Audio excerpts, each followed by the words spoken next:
What's the Grefram?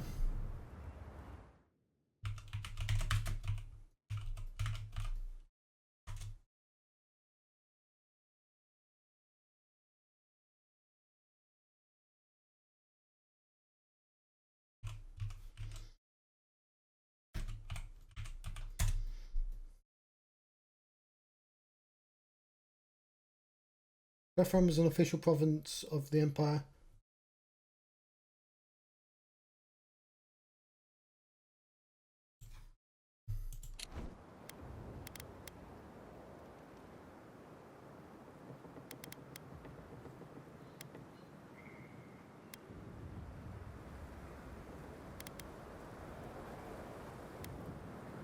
Oh, what's the difference between a colony and a Grefram?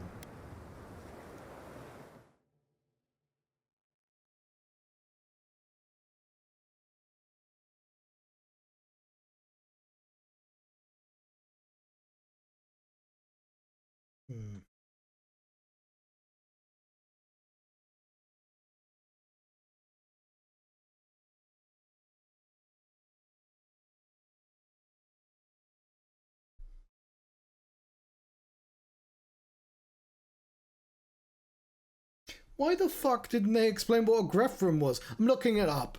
So, a colony, they'd be fully under control.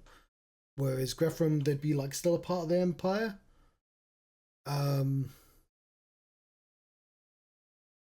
But like, they have like some autonomy.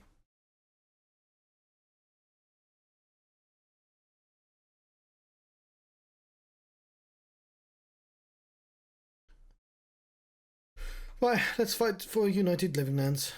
Oh, gods have mercy. By grit and steel, Thirdborn stands with the Living Lands.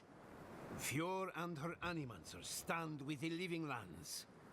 I will not countenance this lunacy. Solis stands opposed.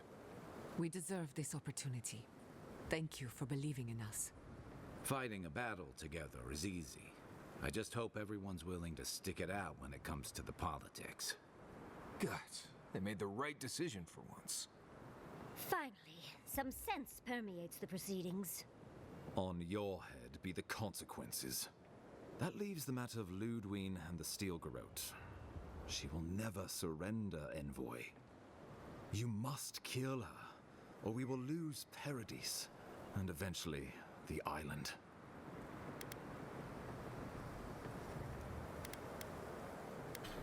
And I will meet Lödwyn on the battlefield. Let no man stand who tries to stop me. The Living Lands will never be free until we break the chain around our necks. Lödwyn must die her final death. She better say her goodbyes while she can. I'm proud to fight at your side, Envoy. One last time. Let's get to work then. We've got a walking corpse to bury. The Paradis militia will be at your back. Give her no quarter. The future waits for you. Thank you for trusting me. Thank you for deserving it. Now, go and teach the Steel Garrote a lesson they will never forget. Good luck, Envoy. You'll need it.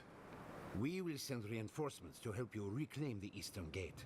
From there, work your way to the main plaza. Understood. May all the gods of Eora and the Living Lands protect you. Let's take back the city together. Show the Steel Garrote how the Living Lands takes care of its own. Time to stop the Steel Garrote. Lead the way, Envoy.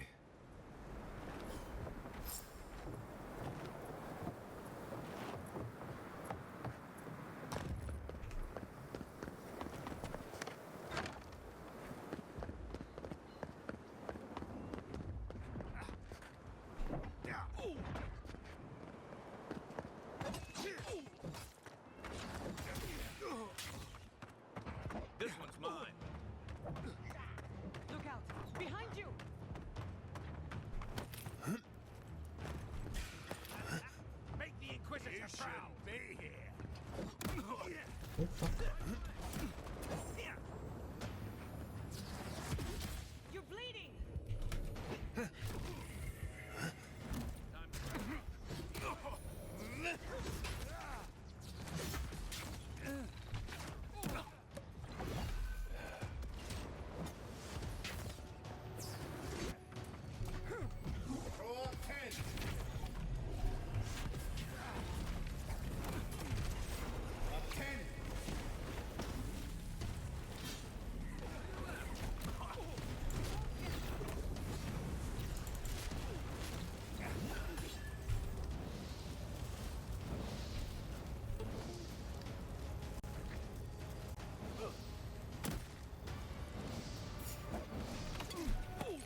Game is apparently struggling a little.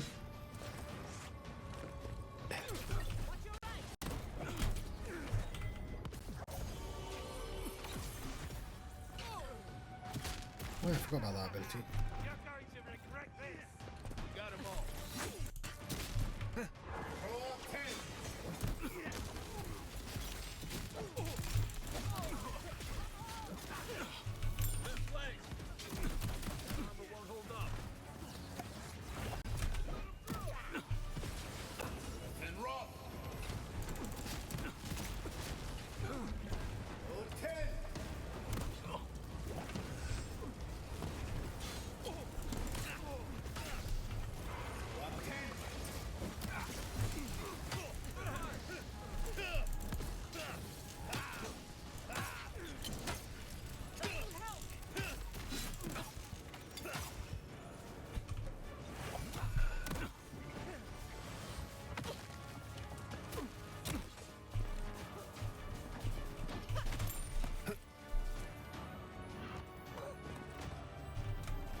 Oh yeah, I get zombies now.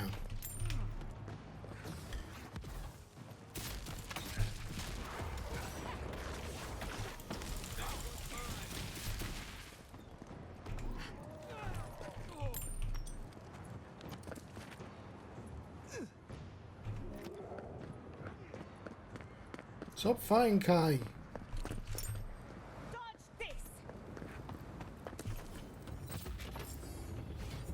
Not bad for a scholar.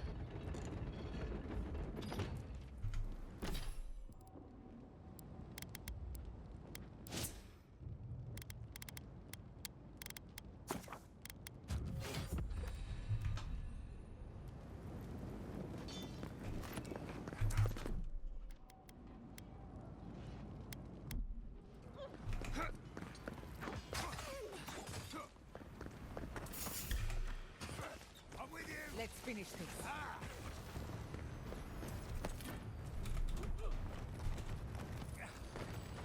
What's your flank?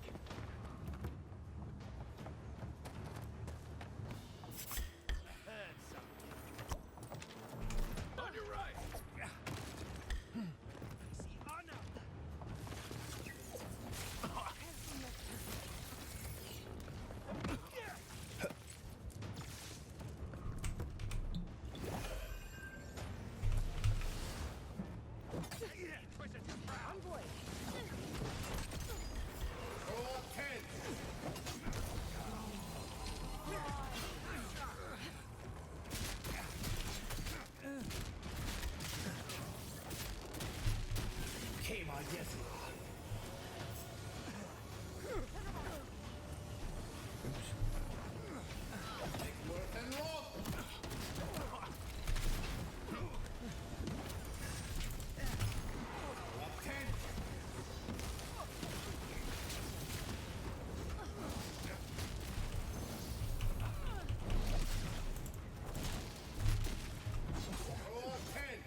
No, no, no, no, no, no, no, no, no.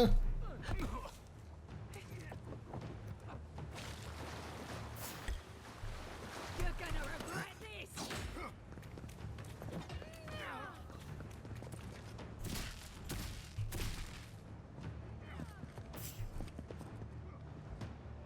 Am I on the wrong side of the eastern gate? That's really annoying.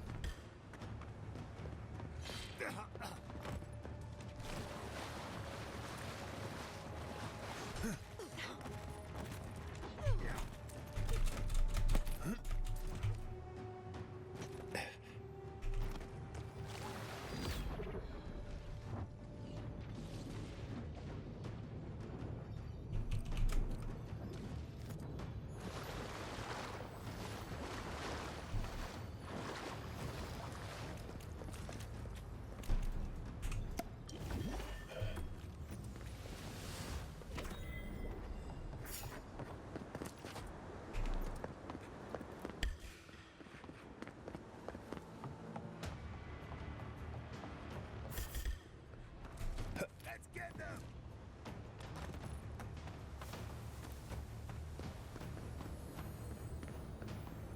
Someone there?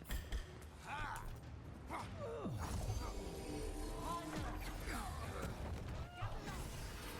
And roll!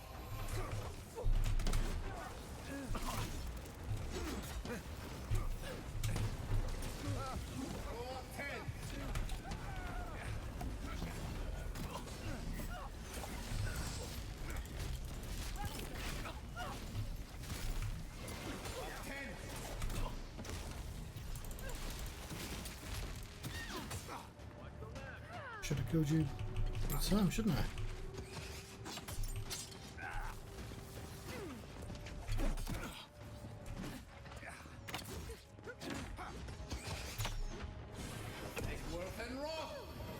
think you're on my side. Never mind.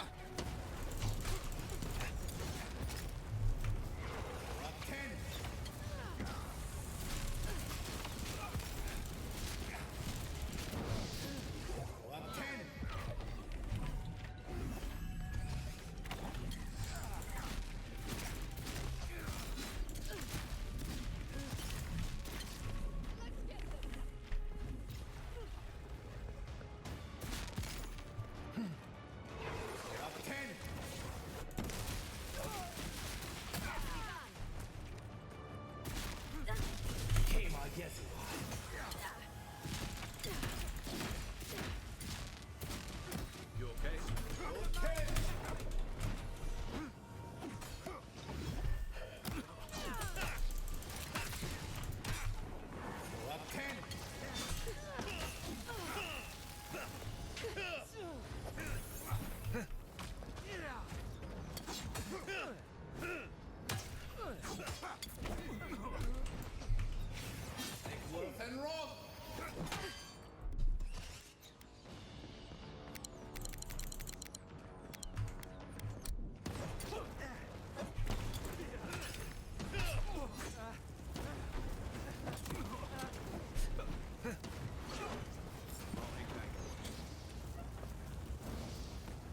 Just like the good old days. For our freedom!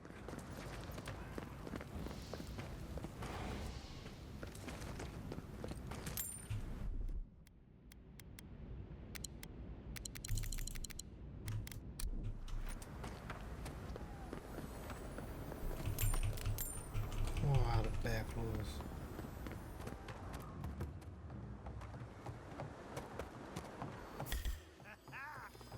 Get them! You're going to regret this!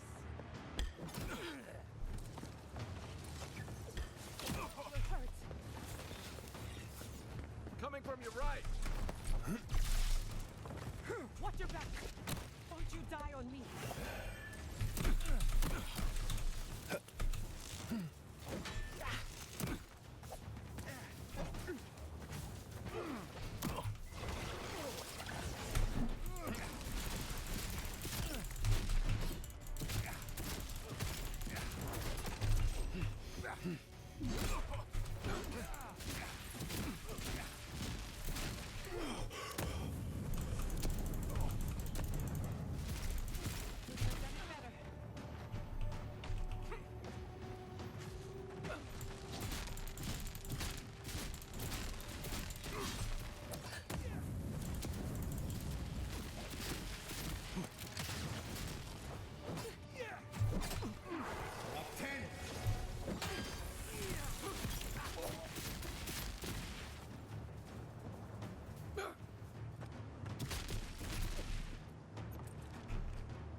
We're still alive? That's what matters.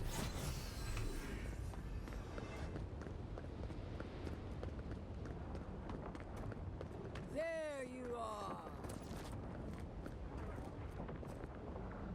Envoy. So, you survived the garden. Did you come all this way just to try your luck again? To kill me more efficiently than last time?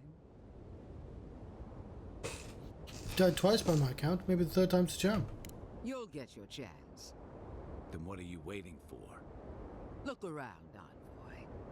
Heelguard should have listened. He tried to bring order through compromise. He failed. Order is meant to be imposed by a stern, guiding hand. Her order wields sharp steel. She must set down her blade.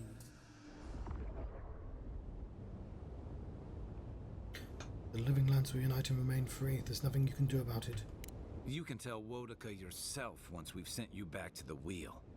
Don't insult my intelligence or my commitment to the cause. Treaties can be burned. The hands which shook over whatever deal you struck can be lopped off at the wrist. As for you, Sapadal's chains are broken, which means your soul is in their grasp. I don't know how deeply you've been compromised, Envoy. And if I don't know, then I cannot suffer you to live. Sounds like you've already made up your mind about me. Judgment has been passed. Now comes the sentence. Steel yourself, Envoy. Make this a fight to remember, even in death. We would not welcome her death. There is still ample shade for her beneath our tree. If you attack, I won't hesitate to defend myself. All this time, I knew you'd be worthy prey. Don't let me down. Farewell, Envoy. There's no coming back this time. Prepare yourself for the next world. Let's finish this. Together. Once I'm done killing you, you're...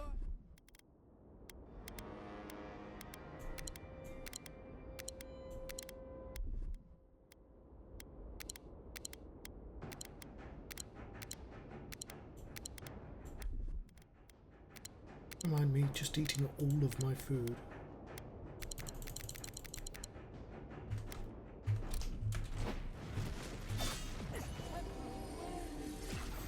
We are every seed in the soil.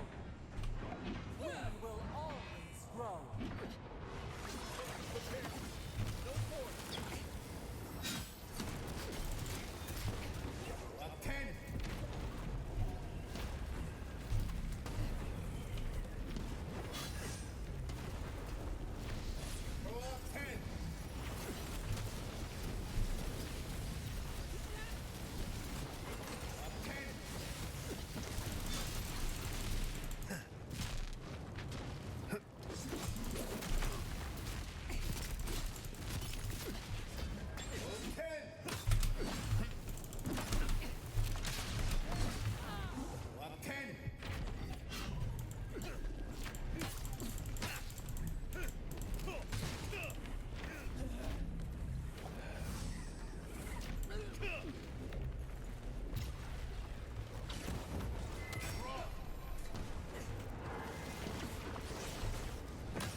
Why are you healing?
Boo!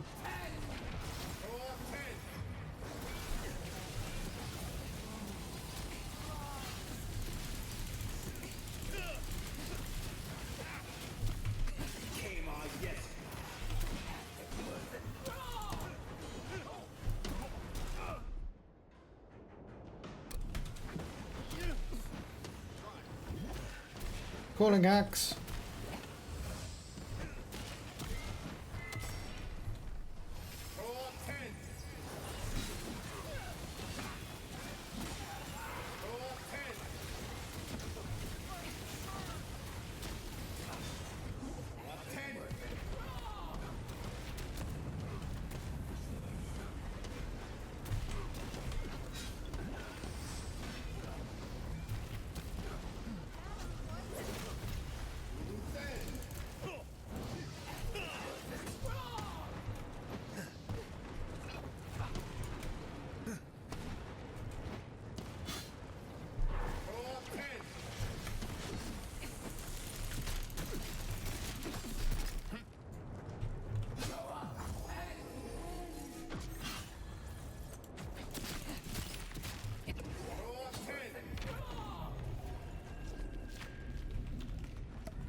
Calling hacks.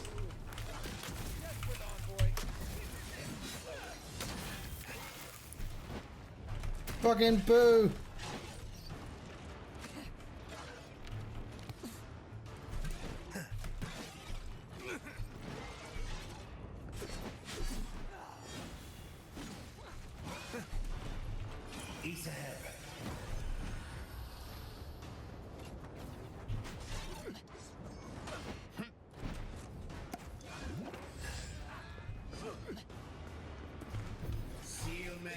Wrong button.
God, that was fucking cold, Giata. That was just your basic, I want to fight instead of like a special one.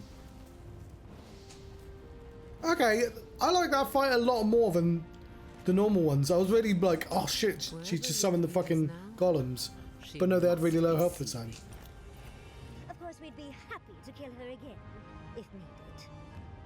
She's done for, but we're not. Whatever's next, we'll face it. Together. Gods, you're all gonna make me sick. But carry on. Unraveled at last. We no longer feel her wire against our flesh. We are free always. We are free forever. Silence falls over Paradis, as though the city is holding its breath. Then you hear it, the ringing of a distant bell, the waving of banners, and cheers of victory. After a short and bloody conflict, the dust has finally begun to settle. You feel Sapadal close to your thoughts, stirring with interest. The god of the living lands is observing this moment, unfettered by confusion or fear. For the first time in centuries, they understand. The Paradis militia rallies to you, the outsider who defended them in their hour of need. Whatever happens next, you have won their confidence. You take a moment to reflect on the calm. Not so long ago, you arrived at these shores on a simple errand, which turned out to be anything but simple. The dream scourge is over, and the island has been cleansed of plague. A time of healing and mourning follows. People look to you for answers about the source of the affliction. You tell them the truth, how the plague came from a power beyond mortal understanding, and how it is finally at peace. Thanks to you, the living lands has escaped Adiran oppression. The free settlements unite under a common banner and begin the fraught process of negotiating new traditions and values. The Empire withdraws. The frontier remains wild, but not for long. Fugitives no more. The rebels of Paradis return to their home and to other free settlements, bringing their skills and secrets wherever needed. For once, they have a future. The refugees of Emerald Stair resettle in Thirdborn, bringing their skills and research to aid the local community. What starts as an uneasy partnership blossoms into a bond of trust. Through shared adversity, they find common ground. The ashes of Fior Messiverno continue to smolder. Scavengers avoid the ruins, fearful of spirits unleashed by animancy gone awry. The once promising city is nothing but a cautionary tale. For the people of Shatterscarp, independence is bittersweet. Those who cannot withstand the grief inflicted by Ringgrim's spell leave the settlements, vanishing into the wilderness. Those who remain find themselves forced to cooperate with others, often begrudgingly. With so many dead, the need to stave off hunger outweighs any distaste for certain trading partners. With Solace Keep destroyed, the Pargrunen take their first steps into a world their ancestors once roamed at will. For some, this is the adventure of a lifetime. For others, the new freedom is terrifying, and they rush to build fledgling settlements. Kostya spends his days on the road, establishing trade routes. It is a hard life, bereft of the luxuries he once dreamed of. But there is promise. For the first time in many years, Kai feels an agreeable restlessness. Not to flee, not to drift, but to venture. He visits the distant shores Tama told him about, and savors the modern marvels, ancient wonders, and breathtaking expanses he beholds. His heart swells, not with grief, but with awe. There is so much to discover, and he will spend his years chasing all of the joy and beauty the world has to offer him. With many of his anxieties and lifelong fears addressed, Marius now feels very differently than he did when he first met the envoy. Still far more comfortable in the wilds than among people, he nonetheless finds that his worries about the unknown were merely self-protection against the traumas of his childhood. Armed with this knowledge, he finds himself more capable of living in civilization, and far less fearful of his home in Galawain's tusks. With Solace gone, however, Marius never has a chance to reconcile with his people. Outside of a few travelers here and there, his connection with the Wardens is completely lost. Giada continues to improve as an animancer. She dedicates her work to the spiritual health of the living lands, nurturing instead of exploiting. Others follow her example, seeking her tutelage from lands far and wide.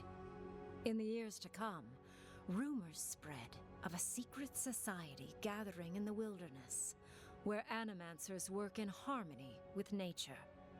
The dream of Fior Mes Iverno lives on in her. No longer under the threat of imminent death, Yardsley returns to the Animancers. Reunited with her beloved Quilici, she helps him and the Animancers as they put their lives together after the attack on Fior Mes Iverno. Eventually, she even has something nice to say to Vidaro. As the days pass in contentment and relative peace, Yardsley is struck by the persistent feeling that something is missing. Though she still devotes herself to her studies of both the arcane and the godless, the restlessness never Why goes doesn't she go away. with the ice Freed lady? from torment for the first time in centuries, Sapadal turns their prodigious curiosity to the people that shaped them. They observe the ways their people live, and they think deeply about what they see. Though they flinch away from moments of violence, and they grieve souls returned to them too soon, the rage that once shook cities to rubble no longer rules them. Instead, they come to you with questions. They want to understand. After a time, they begin tentatively to garden.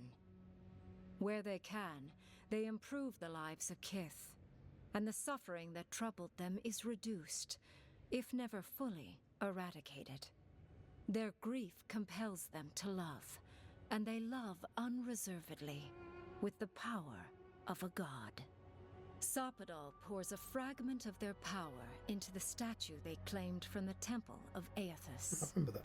Newly embodied, they roam the living lands and learn to experience the world as Kith do. Their first attempts at locomotion are clumsy, and a stand of innocent trees is violently returned to the wheel. But as their confidence grows, so does their grace, Soon, they are bounding across the plains of eastern Dawnshore, leaping the river gorge in Emerald Stair, scaling the shark's teeth of Shatterscarp, and fearlessly wading into the Tusk's acid sea. When they break, they come to you to put them back together. And in time, they learn to fix themselves. They wander far afield. You see less of them, but they are never far from your thoughts. And on the rare occasion they return, they always bring you something beautiful and strange. More fish again. The sounds of celebration pull you out of reverie. Many are waiting to greet you with open arms. You take a moment to catch your breath and savor it, because everything is about to change.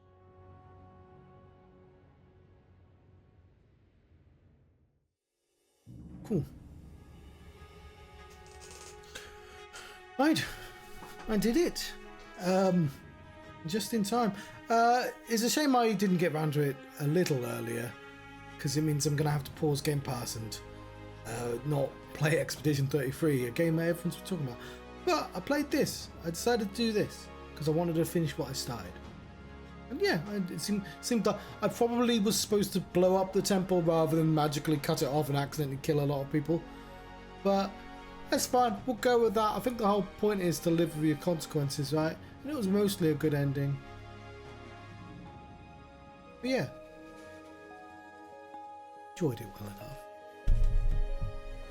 I do think they was a little bit too much talking at the end, where it was just like, this, you've gotten to an important point now. Let's have an important conversation about how important it is. And I'm like, could you not have paced this out a little bit more? Those golems, I've forgotten what they're called. Fucking obnoxious. Like, I like fighting bloody, the boss of her versions of them much more. Like, even though they came back a few times, that was more fun. And it wasn't just being sniped from across the map by a fucker who just wouldn't die because they had 1 billion in health. Probably should have used those items that gave me like bonuses a lot more during the game, but I didn't really like know they existed until like the last 10 hours. I think I liked them more than Outer Wilds. I don't think I didn't finish Outer Wilds, but it was before I started streaming everything. We'll see about how I feel about Outer Wilds 2 when it comes out. Obviously, it being on Game Pass is making me more likely to play it. But the thing is, the reason I went into this is because I've never really been into like an Oblivion, and this is sort of close enough for me. I don't want it to have the openness of an Oblivion, though I suppose the pattern of this game is the combat and the decisions, and there isn't really much outside of that. I don't know, what I'd like is to be able to bypass combat by being good at talking, which is the games don't let you do anymore because they put too much effort into the combat and they're like, no, you must have the combat. But yeah, all the wizard stuff came together. I mean, that ice spell just gave me an edge so I could start winning the more difficult fights. Just my hair slightly. But yeah, enjoyed it one. It could have done with more monsters. Very surprised there aren't wolves or even just wolf equivalents. I know it's just doggos, but you could say the same about bears. Why are we fighting bears? You know, like a fast, fairly common. I suppose they didn't want to be common. They wanted with this stuff, but they had bears. You know. I am going to speed up time, and I appreciate they've done it like this.